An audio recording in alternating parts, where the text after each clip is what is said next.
आज मैं आपको एक मजेदार कहानी सुनाने जा रही हूँ। यह बात बहुत पुरानी है। एक गांव में एक महान व्यक्ति था। उसके पास बहुत ताकत होती थी। वे ही जज होते थे और वे गरीबों को जो चाहते थे वो दे सकते थे। एक बार ऐसा हुआ कि उस महान व्यक्ति ने लोगों से 3 पहेलियां बूझने के लिए दी। क्या चीज शरीर को सबसे ज्यादा ताकत देने वाली है?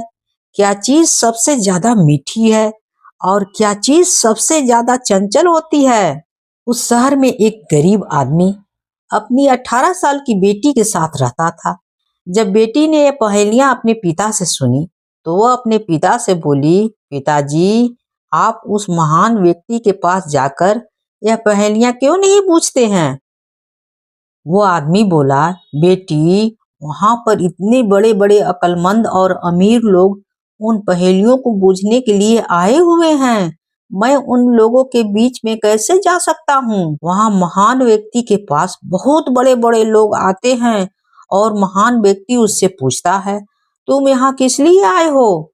वे लोग जवाब देते हैं, हम लोग आपकी पहेलियां बूझने के लिए आए हैं। महान व्यक्ति कहता है, ठीक है, अगर तुम मेरी पहेलियां बुझ दोगे तो तुम्हें 100 टकेटे मिलेंगी और यदि नहीं बुझ पाए तो 100 कोड़े मिलेंगे। वे लोग सब अपनी अपनी समझ के अनुसार पहेलियां बूझते हैं, परंतु सब लोग गलत बूझते हैं और बेचारे सब 100-100 कोड़े खाकर वापस चले आते हैं। अब बता बेटी, मेरी क्या हैसियत है जो मैं वहां जाऊं और पहेलियां बूझूं? और यदि मैं वहां गया भी और मैंने भी वही पहेलियां गलत बूझी तो मुझे भी 100 कोड़े पड़ेंगे और वे 100 कोड़े खाकर मेरी तो जान ही निकल जाएगी। नहीं बेटी, मैं वहां नहीं जा सकता हूँ।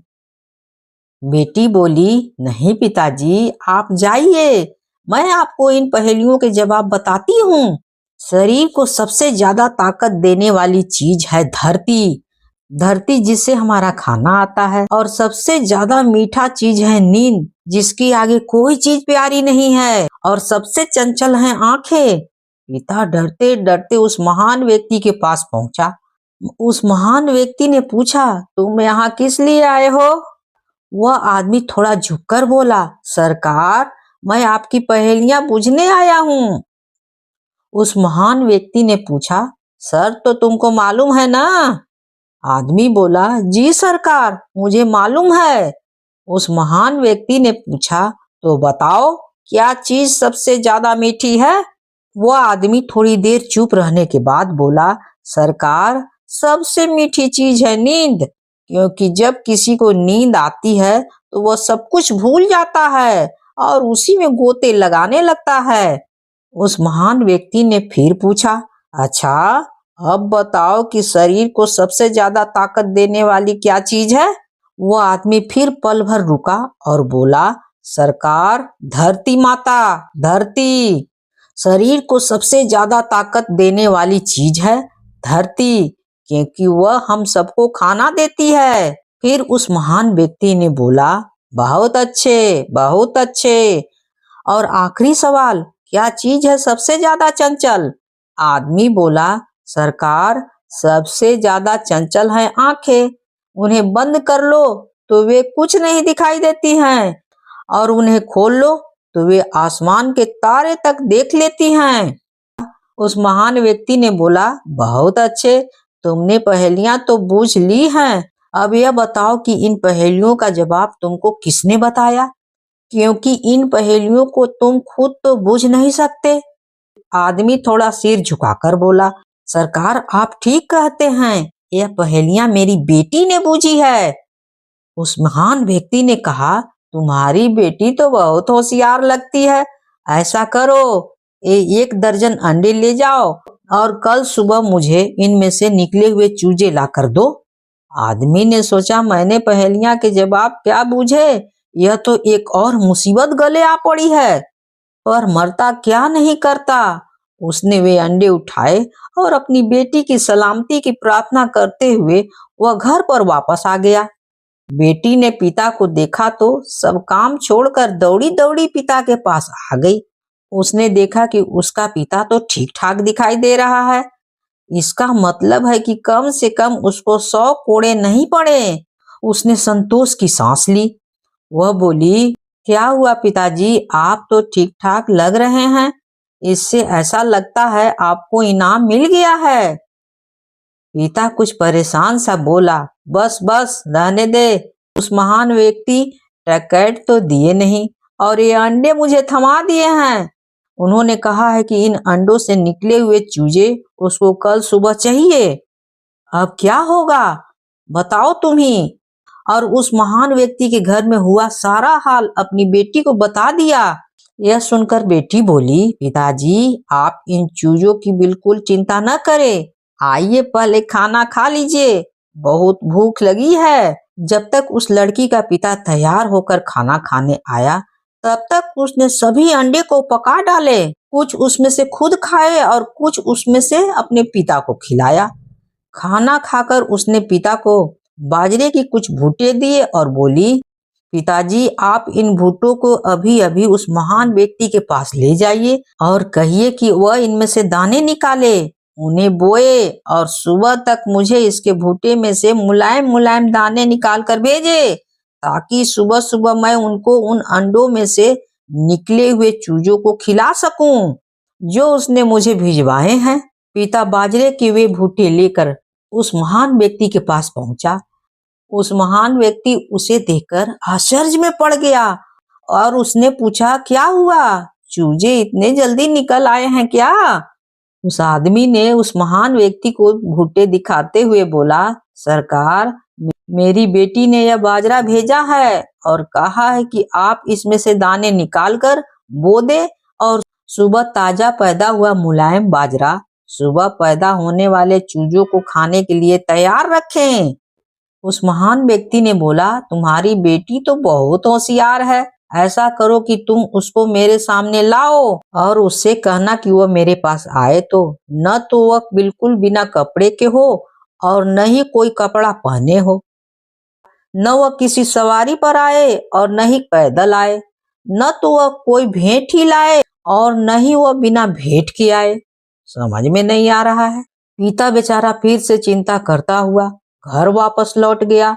बेटी ने पिता को आते देखा तो सब काम छोड़कर पिता के पास भागी और बोली, क्या हुआ पिताजी, अब उस महान व्यक्ति ने क्या कहा। पिता दुखी होकर बोला, बेटी अब की बार तू उस महान व्यक्ति के फंदे में फंस गई है, इससे निकलना बहुत मुश्किल है। बेटी को भी चिंता हो गई पर फिर भी वह हिम्मत से बोली, हुआ क्या पिताजी, कुछ बताइए तो सही। पिता ने उसे सब कुछ बता दिया तो बेटी की सांस में सांस आई और वह बोली, बस पिताजी इतनी सी बात है, आप तो बेकार में ही चिंता कर रहे थे। आप बिल्कुल भी न चिंता करें, मैं सब संभाल लूंगी। आइए पहले खाना खा ले फिर सोचेंगे। खाना खाकर बेटी अपने पिता से बोली, पिताजी आप मुझे बाजार से 10 गज मछली पकड़ने वाली जाल ला कर दें। पिता बाजार गया और उसने अपनी बेटी के कहे अनुसार 10 गज मछली पकड़ने वाला जाल ला कर दे दिया। उस मछली पकड़ने वाले जाल से उसने अपने लिए एक पोशाक बनवाई और उसको पहन लिया। इस तरह वह न तो बिना कपड़ों की थी और न ही उसने कोई कपड़ा पहन रखा था। फिर उसने अपना बड़ा वाला कुत्ता लिया और उस पर बैठ गई। इस तरह वह न तो किसी सवारी पर सवार थी और न ही पैदल चल रही थी, क्योंकि उस पर बैठकर चलने से उसके पैर केवल घिसट ही रहे थे। फिर उसने 2 चिड़िया पकड़ी और अगले दिन उस महान व्यक्ति के घर चली गई। उस महान व्यक्ति ने जब उसे आते हुए देखा, उस पर अपने कुत्ते को छोड़ दिया। लड़की ने अपनी बिल्ली छोड़ दी तो उस महान व्यक्ति के कुत्ते उसकी बिल्ली के पीछे दौड़ पड़े और वह लड़की उस महान व्यक्ति के घर में घुस गई। उस महान व्यक्ति के सामने पहुंचकर उसने कहा कि ये रही आपकी भेंट, पकड़िए। यह कहकर उसने अपने हाथों में पकड़ी दोनों चिड़िया छोड़ दी। चिड़िया फुर से उड़ गई और उस महान व्यक्ति देखता रह गया। इस तरह वह भेंट लाई थी पर उस महान व्यक्ति भेंट को भी नहीं ले सका। उस महान व्यक्ति ने देखा कि वह कपड़े पहनी थी और न भी पहनी थी। इसके अलावा वह अपने कुत्तों पर सवार थी और उसके पैर घिसट रहे थे। सो वह सवारी पर थी भी और नहीं भी थी। उस महान व्यक्ति सब देखकर बहुत खुश हुआ। वह बोला, बैठो, तुम बहुत होशियार लड़की हो, क्या तुम मुझसे शादी करोगी? लड़की बोली, यदि आप चाहें तो। उस महान व्यक्ति बोला, ठीक है, अभी तुम अपने घर जाओ, मैं कल तुम्हारे पिताजी से बात करूंगा और फिर हम दोनों शादी कर लेंगे। लड़की अपने घर वापस आ गई और अपने पिता से बोली, पिताजी, उस महान व्यक्ति ने हमसे शादी करना चाहते हैं। अगले दिन उस महान व्यक्ति ने उस आदमी के घर आया और फिर उन दोनों की शादी हो गई। अब सारे लोग अपनी सारी उलझनों को सुलझाने के लिए उस लड़की के पास आते थे, चाहे वह महान व्यक्ति घर में होता या नहीं होता। और क्योंकि वह लड़की सारे फैसले अक्लमंदी और समझदारी से करती थी, इसलिए सारे लोग उसके फैसलों से बहुत संतुष्ट थे। एक बार 3 लोग एक मेले में जा रहे थे। एक आदमी के पास एक घोड़ी थी, दूसरे आदमी के पास एक गाड़ी थी और तीसरे आदमी के पास एक जग था। रास्ते में रात हो गई तो तीनों ने उस महान व्यक्ति के घर के पास रुक गए और वहीं सो गए। सुबह उठे तो देखा कि घोड़ी वाले की घोड़ी ने वहां एक बच्चा दे दिया था। घोड़ी वाला आदमी बोला, क्योंकि घोड़ी मेरी है इसलिए बच्चा भी मेरा ही है। गाड़ी वाला आदमी बोला, तुम झूठ बोल रहे हो, यह बच्चा मेरी गाड़ी ने दी है इसलिए यह बच्चा मेरा है। तीसरा आदमी बोला, तुम दोनों झूठ बोल रहे हो, यह बच्चा मेरे जग ने दिया है इसलिए यह बच्चा मेरा है। तीनों फैसले के लिए उस महान व्यक्ति के घर आए। उस महान व्यक्ति घर पर नहीं था तो उसकी पत्नी बाहर आई और उन लोगों से पूछी, क्या बात है, क्यों झगड़ा कर रहे हो? तीनों ने अपनी उलझने बताई तो वह बोली, उस महान व्यक्ति अभी घर पर नहीं है, बाहर अनाज से मछली पैदा करने गए हैं। यह सुनकर तीनों को बड़ा ताज्जुब हुआ। उनमें से एक बोला, हमने मछली से मछली पैदा होते सुना है पर अनाज से मछली पैदा होते तो कभी नहीं सुना है। उस महान व्यक्ति की पत्नी बोली, और मैंने भी कभी गाड़ी और जग से घोड़ा पैदा होते नहीं सुना है। यह बच्चा घोड़ी वाले का ही है, उसको दे दो और अब तुम सब जाओ। जब महान व्यक्ति घर लौट आया और उसने ये सब बात सुनी तो अपनी पत्नी पर बहुत नाराज हुआ, क्योंकि वह उससे कई बार कह चुका था कि वह उसके मामले में कभी दखल न दे और आज उसने फिर फैसला कर दिया था। वह फिर बोला, तुम मेरी बात सुनती नहीं हो इसलिए तुम आज से मेरी पत्नी नहीं हो, जाओ, निकल जाओ मेरे घर से। पत्नी बोली, ठीक है, मैं चली जाती हूँ, पर आज आखिरी बार हम साथ साथ खाना खा तो लें। सो दोनों ने शाम को साथ साथ खाना खाया, शराब पी और फिर उस महान व्यक्ति सोने चला गया। इधर पत्नी ने गाड़ी वाले को बुलाकर उसे गाड़ी तैयार करने के लिए बोला। गाड़ी तैयार होने पर उसने महान व्यक्ति को गाड़ी में रखवाया और वह खुद भी उसके पास ही बैठ गई और गाड़ी चल दी। कुछ देर बाद उस महान व्यक्ति की आंखें खुली तो उसने देखा कि वह गाड़ी में है। वह बोला, मैं कहाँ हूँ और कहाँ जा रहा हूँ मैं? पत्नी ने जवाब दिया, आप मेरे साथ हैं और आप मेरे साथ मेरे घर जा रहे हैं। आपने मुझसे घर से बाहर निकाल दिया था ना? महान व्यक्ति बोला, पर मैंने तो तुमको अकेले ही घर से निकाला था, फिर मैं यहाँ क्या कर रहा हूँ? पत्नी बोली, पर आपने ही तो कहा था कि मैं अपनी पसंद की कोई भी चीज अपने साथ ले जा सकती हूँ, और क्योंकि आप मेरे पति हैं और क्योंकि आप मुझे सबसे ज्यादा प्यारे हैं इसलिए मैं आपको अपने साथ ले जा रहा हूँ। उस महान व्यक्ति ने अपना सिर पीट लिया। वो बोला, चलो चलो वापस घर चले, अब हम लोग साथ साथ रहेंगे, चलो।